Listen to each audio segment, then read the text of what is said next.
बोल सगळ्यांनी तयार तयार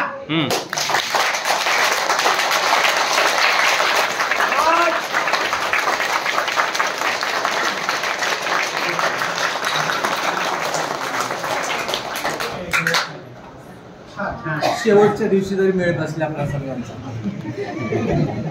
Chaudhari sir, peoples are not paid for what they know, but most particularly they are paid for what they do with what they know. म्हणजे आपल्याला किती ज्ञान आहे याच्यावर आपल्याला किंमत मिळत नसते, पण त्या ज्ञानाचा उपयोग आपण समाजासाठी, समाजाच्या कल्याणासाठी किती करतो त्याच्यावर आपल्या सगळ्यांची किंमत ठरत असते. सगळ्यांनी तोंड भरून कौतुक केलेलं आहे. खरं तर सुलभक ही काय कन्सेप्ट असती त्या सर्वांच्याकडे बघून कळते. त्यांच्यासाठी जोरदार टाळ्या. मला वाटतंय 1 मिनिट संपलेला असावा. सरांनी माझ्यासाठी 2 मिनिट दिले. 5 मिनिट घ्या भरपूर. अनेक प्रशिक्षण केली सर, म्हणजे राज्यापर्यंत जाऊन आलोय मी. परवा आमचे कुठली शाळा सर तुमची? टाकेवाडी ना. कालच म्हटले सर तुमचं संपलंय, आता आमचं कसं व्हायचं. मागाशी सरांनी पण सेवानिवृत्तीकडे त्यांची वाटचाल सुरू आहे यांची पण नावं घेतली.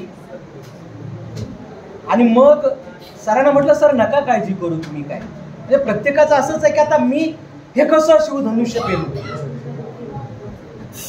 पण मॅडमने पण सांगितलं की जर आपण आपल्या मानसिक क्षमतांच्यावर जर विजय मिळवला तर आपण जग जिंकू शकतो. हे खूप महत्वाचं आहे. आणि मग या प्रशिक्षणातून सगळं सुंदर मिळालेलं आहे.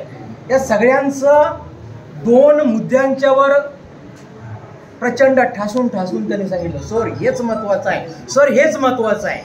त्यात एक होतं स्कॉप बरोबर, आणि दुसरं होतं HPC. सरांच्या याच्यातून अख्ख्या जगातली सगळ्यात सर्वश्रेष्ठ जी शिक्षण पद्धती आहे ती फिनलँडची आहे सर.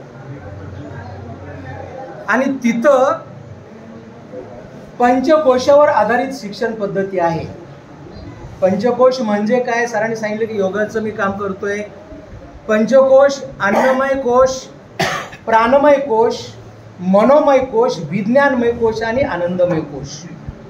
या 5 कोशांचा विकास जर झाला तर आपण कुठं जाऊ कल्पना करू शकत नाही. आणि मग विद्यार्थ्यांना काय करायचं? सर्वांगीण विकास करायचा आहे. त्याच्यामध्ये शिक्षणाचा मूळ उद्देश आहे चारित्र्य निर्माण करणं. If wealth lost, nothing lost. If health lost, something lost. If character lost, everything is lost. चारित्र्य निर्माण करणं हा शिक्षणाचा उद्देश आहे. आणि पंचकोशाचा विकास म्हणजे पहिला शारीरिक विकास आहे, त्याच्यानंतर दुसरा मानसिक विकास आहे, भावनिक विकास आहे, बौद्धिक विकास आहे, आणि सर्वात शेवटचा आध्यात्मिक आणि सामाजिक विकास आहे. आणि हा जर विकास झाला तर आपण कितीचं टार्गेट ठेवलंय सर? विश्व बरोबर आहे ना? 47 सांगितलं ना. तर या आणि we are the nation builder, we are the builder of nation. आपण जर नाही केलं तर हे कुणीच करणार नाही, एवढं लक्षात ठेवा सगळ्यांनी. कोल्हापूरला प्रशिक्षण चालू होतं, राज्यावरून आम्ही आलो आणि तिथं जोशीलकर साहेब होते.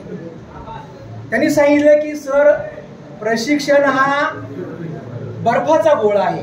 चौधरी सर इथं आहे, वरून सगळं चांगलं आणि खाली विद्यार्थ्यांच्या पर्यंत जाईपर्यंत तो गोळा विरघळून गेलेला असतो. आणि आपण सगळेजण तो गोळा अतिशय जपून घेतलेला सर आणि सगळ्यांनी. आणि तो गोळा विद्यार्थ्यांच्या पर्यंत पोहोचेल याची आम्ही सर्वजण या सर्व प्रशिक्षण वर्गाच्या वतीने तुम्हाला खात्री देतो. आणि उद्याचा बलशाली भारत घडवण्याचं काम आपल्या सगळ्यांच्या वतीने होईल अशी ग्वाही देतो. आणि इथं थांबतो. मला संविधानाने बोलण्याची संधी दिली त्याबद्दल धन्यवाद. जय हिंद, जय महाराष्ट्र. धन्यवाद.